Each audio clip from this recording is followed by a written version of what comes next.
Dobar dan i dobrodošli u GeekHR unboxing video. Danas gledamo Meizuov M6 Note.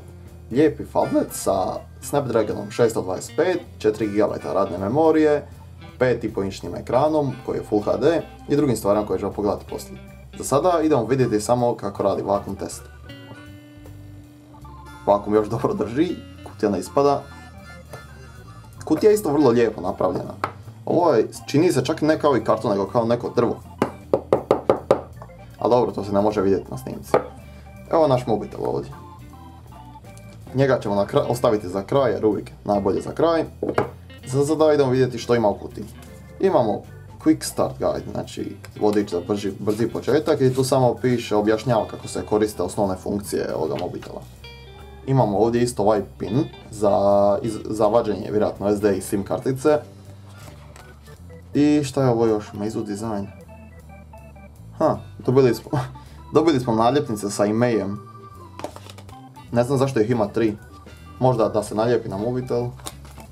Email se može pogledati unutar softvera, zašto to ikome treba. Nije važno.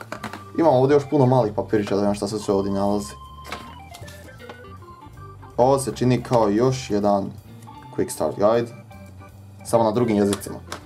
Da vidimo. Ovo se čini kao vodič za brzi početak, ali na kineskom. To na isto ne treba.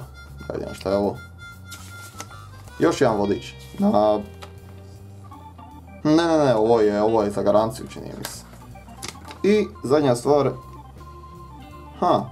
M-Back, znači neki, očito njihov specijalni feature. Ovdje nema još ništa više. Idemo sad vidjeti ovdje. To možete vidjeti, ovdje je označeno USB i ovo je punjač, znači vjerojatno nema iznenađenja unutra.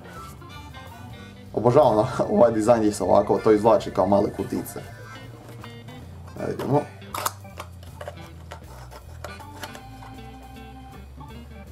Ovdje nema ništa. Ovo je kabel, ali ovdje je prazno. Je to možda namijenjeno za neki skuplji uređaj kad budu izbacivali da uštede na kutijama. Micro USB kabel, ne USB-C nego baš micro USB.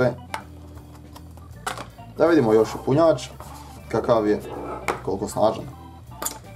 Koliko sam čitao na internetu, neki ljudi su govorili da imaju problema sa punjenjem ovoga mobitela, da im nije prebrz.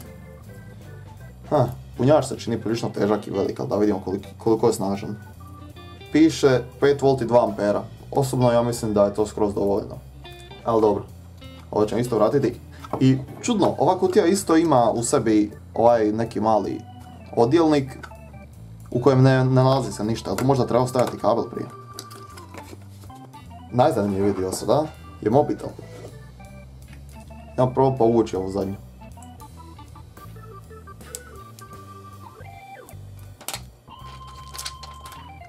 Meizu naljepnica, što je. Ovo je još jedna naljepnica sa emailima. Ako ove tu nisu bile dovoljne, imate još jednu ovdje. Kao što vidite, mobitel izad je aluminijska pozadina i ovo tu, ovaj mali prorezak. Ovo su 4 različita LED svjetla, znači to je pisalo čak i na kutiji, Quad LED Flash. Ovdje gore, sad ćemo skinuti i ekran da vidimo kakav je. Ti zvukovi. Podsjeća malo na Infinix, onaj koji smo imali prije, sa ovim tu botunom. Imamo prednju kameru ovdje je vjerojatno proximity senzor. A ispod imamo zvučnik, micro USB konektor i konektor za zvuk. Tako, uskoro ćemo upaliti ovaj Meizu i poigrati se s njim, pa ćemo saznati sve njegove dobre i loše strane. A to ostavljamo za recenziju poslije.